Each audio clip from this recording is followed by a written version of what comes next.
jingle all the way.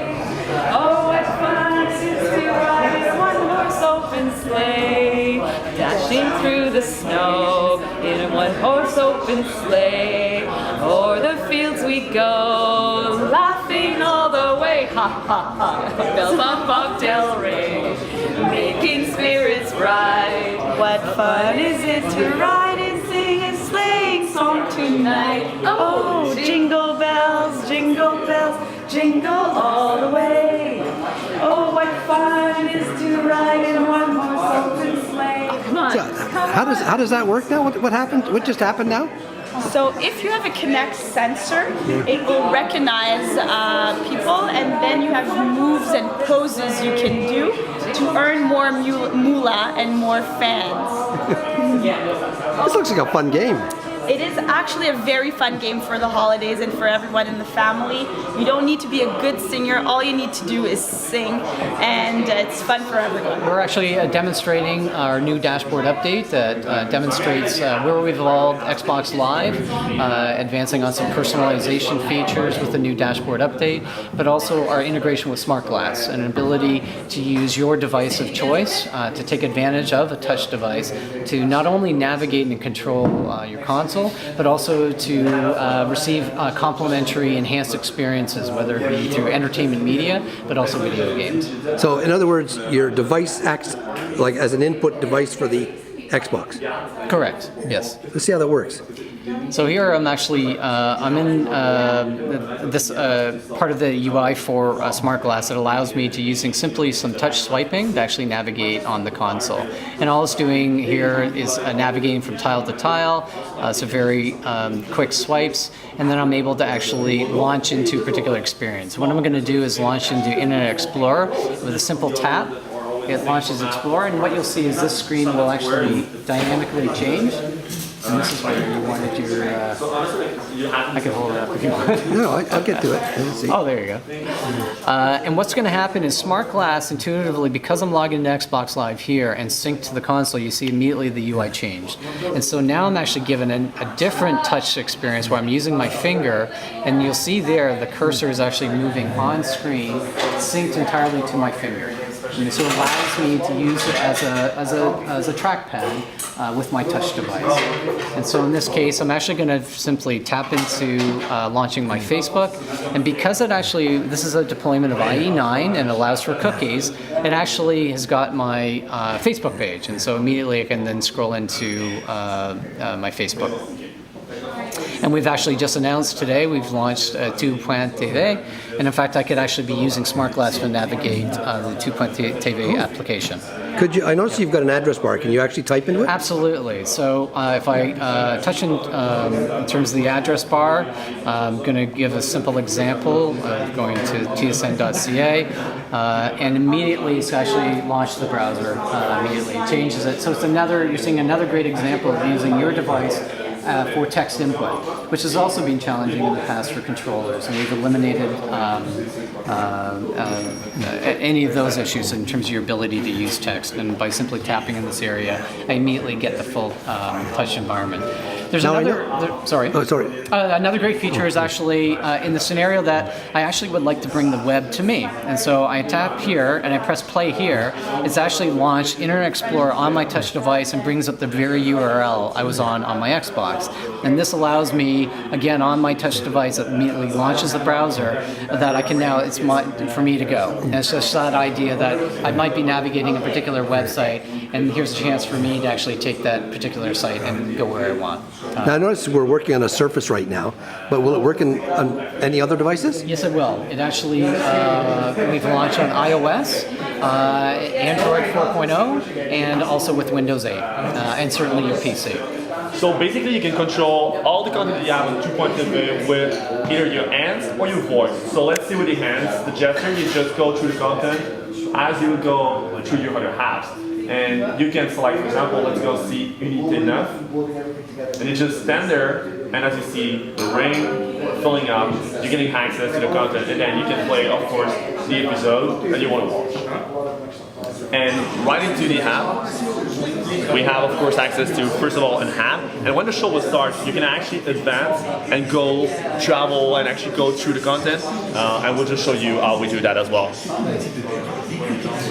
So it won't be long. There's always a 30 seconds ad before the show starts, just as you would see normally on 2.tv, either on the web or on any other devices. You're watching the content you actually want to see. That's how you pay for it. No, you don't pay for it. No, you pay for it with the ads. Oh yeah, well, I mean, you have to watch the ads, and that's, I would say, like, that's a price to have free content, right? Yeah. And so basically, as I said, like with the gesture, you can always, if you want to go and you like an episode, I want to see, like, I don't know, I only watched that scene, I want to go further, let's say 10 minutes, you get there, and then with just like the end that you move down, you just say, that's where I want to go, and then you advance through the content like that. You can go, oh no, I saw that too, I want to go further, let's go see 30 minutes, and there you go. And so again, you can just stop and get back to the menu and go see other feature show. So this partnership with 2TV is new for the Xbox? Exactly, this is new for Xbox. Microsoft and Radio Canada work together for a long time. You can get access actually to the 2.7 app either on Windows 8 and also on your Windows Phone right now. And today, on December 4th, the 2.7 app is now available on Xbox Live, and you can download it for free from your dashboard. The dashboard, and what's going to happen is when the game launches, it's going to recognize and indicate, oh, you've actually launched Forza. So you'll see here momentarily. So there's switching over, and now it's indicated immediately. Again, I haven't touched anything because I'm still in Smart Glass. Intuitively, it's synced to the console and knows exactly what experience I'm using or playing. And so what it's doing is actually launching the Smart Glass experience for Forza Horizon. So what I'm going to do is actually put this down. The primary experience for Forza is it is a controller-based game. So I'm actually going to launch into the game. I'm going to take the chat pad off. Another feature, actually, I have all my game saves on the cloud. So we make almost 400 megabits available as part of your gold membership for your game saves. And so by virtue of the cloud, I'm actually logging into my single player game. And so what you're seeing here is it's already indicated to start driving to activate the GPS. So what will happen is this will become, you see here it's launched, my GPS for my Forza. Forza Horizon is taking the Forza franchise, taking the beauty and the simulation of great sports car, but in an open world environment. And with that open world environment, it's conducive to having a great GPS experience. And so when I launch the game, what you're going to see is my car. It's hidden a little bit with the icons, but what I'm going to do is I'm actually going to drive out to the road, and you're going to see the icon, which is the arrow, on the screen there. So on the Smart Glass tablet, you're actually going to start to see me drive. I'm actually going to brake to give you an example. So you see that it's actually showing exactly where I'm located, and if I'm not shaking too much, I can actually use this as my waypoint. So you can see immediately saying my waypoint, and on screen, it's immediately picked it up. So I've actually used this as a means of my GPS. If I wanted to switch directions, and you'll see it switch on screen instantaneously. If I go and set, and if you want to see, when I've tapped, immediately it changes. And again, this is all through Xbox Live in the cloud. And so again, how Smart Glass is communicating with the console. So as I'm driving around, I'm actually given the opportunity to leverage this as a complement. Because what's important to know is I just simply press the back button. It's actually the very same experience I'm seeing on Smart Glass. So that is, the same notion of a GPS but the broader map. But you can see how it's being completely recreated here.